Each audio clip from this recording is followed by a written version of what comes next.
পার্লামেন্টে হাতাহাতি মারামারিতে জড়ালেন ব্যারিস্টার রুমিন ফারহানা। উভয় পক্ষের তর্ক বিতর্ক এক পর্যায়ে গড়ায় সংঘাতে। এ নিয়ে বিরোধী দলের হামলার শিকার হয়েছেন স্বরাষ্ট্রমন্ত্রী সালাউদ্দিন আহমেদ। বিরোধী দলের সংসদ সদস্যরা যেই কারণে এবার বিএনপির স্বরাষ্ট্রমন্ত্রী খোদ সালাউদ্দিন আহমেদ তিনি সংসদেই গণধোলাই খেয়েছেন। যে সমস্ত এমপিরা সংসদে সুষ্ঠুভাবে থাকার চিন্তা ভাবনা করছিল তাদের ঘুম হারাম হয়ে গেছে। রীতিমতো সংসদে যে ঝড় তুফান চলতেছে তাতে মনে হচ্ছে আমাদের সংসদেই বিশ্বযুদ্ধ শুরু হয়ে যাবে। তো সংসদে কি হয়েছিল, কেন মারামারি হয়েছে, এটা আপনাদেরকে বুঝতে হবে। বিশেষ করে শুধুমাত্র একটি মাত্র ভুলের কারণে আজকে আওয়ামী লীগ কিন্তু একদম ধ্বংসের মুখেই চলে গেছে বলা যায়। শেখ হাসিনা দেশ ছাড়ছে, সেই একই ভুল বিএনপিও করতেছে। এবং কোন একটা ভুল, শুধু একটি মাত্র ভুলের জন্য, বেশি কিছু না, কিন্তু একটি ভুলের জন্য সেই বিএনপিও সেই পথে যাবে, তার 90% হয়ে গেছে। এই তারেক রহমান আর শিলং সালাউদ্দিনের এক টুকরা মাংস খুঁজে পাবেন না, কিন্তু এইবার কোনো মুসলেখায় কাজ হবে না। পুরো সংসদ তো চুপ, কি জবাব দিবে? আসসালামু আলাইকুম দর্শক, বর্তমান সময়ে রাজনৈতিক পরিস্থিতি বা প্রেক্ষাপটকে বিশ্লেষণ করে আপনাদের জন্য বেশ কিছু গুরুত্বপূর্ণ ভিডিও ফুটেজ নিয়ে হাজির হয়েছি। দর্শক, আমি আশা করছি আপনারা সেটা ভিডিও শুরুটা দেখেই বুঝতে পেরেছেন। তাই বলবো, যারা ভিডিওটি অন করেছেন তারা অবশ্যই নিউজটি না টেনে সম্পূর্ণ মনোযোগ সহকারে দেখবেন। তাহলে ভিডিও শুরুতেই আপনাদের যে ভিডিওগুলোর অংশবিশেষ দেখিয়ে শুরু করেছিলাম সেই ভিডিওগুলোর বিস্তারিত আলোচনা বুঝতে পারবেন। তো প্রিয় দর্শক, আমি আর বেশি কথা বাড়াবো না, আমি ভিডিও শুরুতেই আপনাদের যে ভিডিওগুলোর অংশবিশেষ দেখিয়ে শুরু করেছিলাম সেই ভিডিওগুলোর বিস্তারিত আলোচনা দেখাবো। তবে তার আগে বলি, যারা এখনো চ্যানেলটি সাবস্ক্রাইব করেননি সকলে চ্যানেলটি সাবস্ক্রাইব করে পাশে থাকা বেল আইকনটি বাজিয়ে দিবেন। আর যারা ইতিমধ্যে সাবস্ক্রাইব করে গেছেন তাদের সকলকে অসংখ্য ধন্যবাদ। তো চলুন একটি লাইক দিয়ে আমরা ধারাবাহিকভাবে সবগুলো ভিডিওর বিস্তারিত আলোচনা দেখে আসি। মাননীয় সদস্যবৃন্দ, please let us discipline ourself. Brahmanbaria 2 আসন থেকে নির্বাচিত মাননীয় সদস্য রুমিন ফারহানা। ধন্যবাদ। মাননীয় স্পিকার, আপনাকে অসংখ্য ধন্যবাদ। মাননীয় স্পিকার, কাদম্বরী মরিয়া প্রমাণ করিল যে কাদম্বরী মরে নাই। আমাদের তেলের দাম শেষমেশ বৃদ্ধি হইল মাননীয় স্পিকার, কিন্তু তার আগে আমরা দেখলাম কয়েক কিলোমিটার জুড়ে লম্বা লাইন। আমরা দেখলাম মাঝরাত পর্যন্ত ড্রাইভাররা দাঁড়িয়ে আছে, তারা তেল পাচ্ছে না, কিন্তু সরকারের সেই ব্যাপারে কোনো হেলদোল নাই।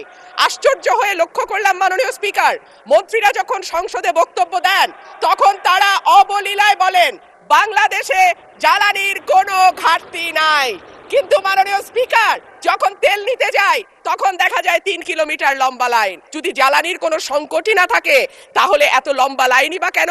দামই বা বাড়াইতে হয় কেন? অফিস কর্মসূচি সময় পরিবর্তন করতে হয় কেন? এই প্রশ্নগুলো তো ওঠে মাননীয় স্পিকার।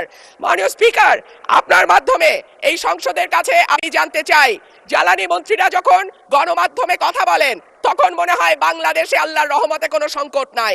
ওনারা যদি পরিষ্কার করে বলেন বাংলাদেশে বর্তমানে কত দিনের অকটেন ডিজেলের মজুদ আছে, কতদিন চলতে পারবে, পাম্পগুলো কেন পর্যাপ্ত পরিমাণ তেল পায় না, তেলের মজুদদারি। ধন্যবাদ মাননীয় সদস্য। মাননীয় চিফ হুইপ প্লিজ আপনারা বসেন দয়া করে। মাননীয় চিফ হুইপের মাইকটা দেন please.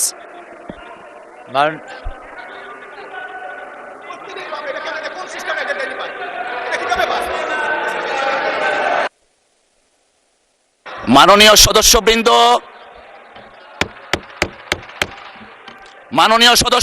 Please let us discipline ourself. মাননীয় চিফ হুইপ, আপনি দাঁড়িয়েছিলেন।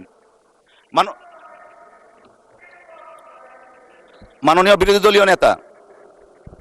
ধন্যবাদ মাননীয় স্পিকার। বছরের মধ্যে তারেকের চ্যাপ্টার ক্লোজ করে 27 সালের মধ্যে যদি মধ্যবর্তী নির্বাচনের আয়োজন করতে না পারেন, ওই যে 5 কোটি মানুষ অতীব দারিদ্র সীমার নিচে পড়ে গেছে তাদেরকে অনাহারে দুর্ভিক্ষে পড়ে করুণ ভাবে মরতে হবে। এখন সিদ্ধান্ত আপনারা নেবেন, একজন ফ্যাসিস্টের তারেকের হাত থেকে বাংলাদেশকে রক্ষা করবেন, নিজে বাঁচবেন, অন্যকে বাঁচাবেন, নাকি ওই 5 কোটি মানুষকে জীবন দিবেন। আগামী 2 মাসের মধ্যে ভয়াবহ খাদ্য সংকট দেখা দেবে। বিশ্বাস হয় না? এই ভিডিওটা একটু ভালো করে দেখেন। বিদ্যুৎ না থাকা, ডিজেল না পাওয়ার কারণে ধানের ক্ষেত দেখেন কি অবস্থা, একেবারে ফেটে গিয়েছে। এই দৃশ্য শুধু একটা জমি না, সারা বাংলাদেশের যত কৃষি জমি আছে সবগুলোতেই একই দৃশ্য।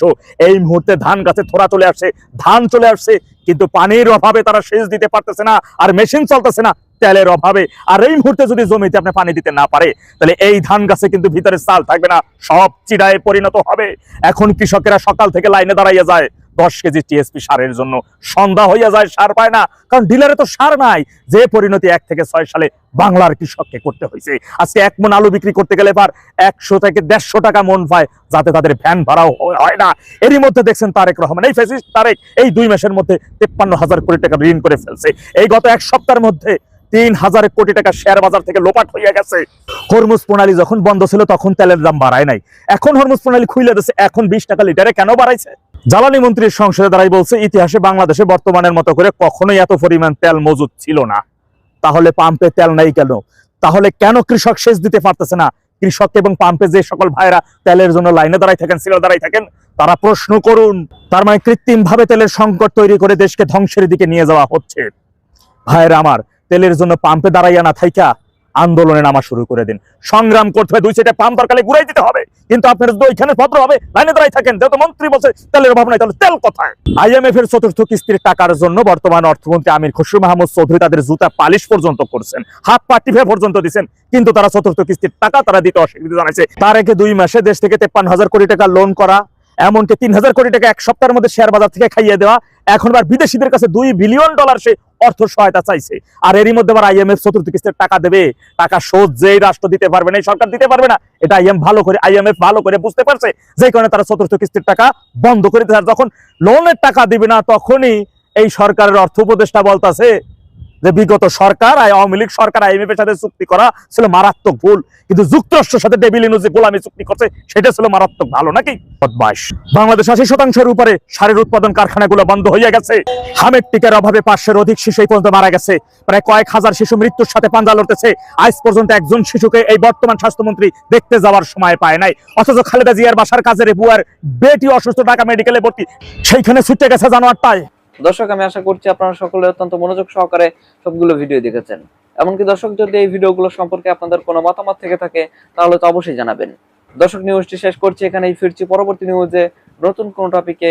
আল্লাহ হাফেজ।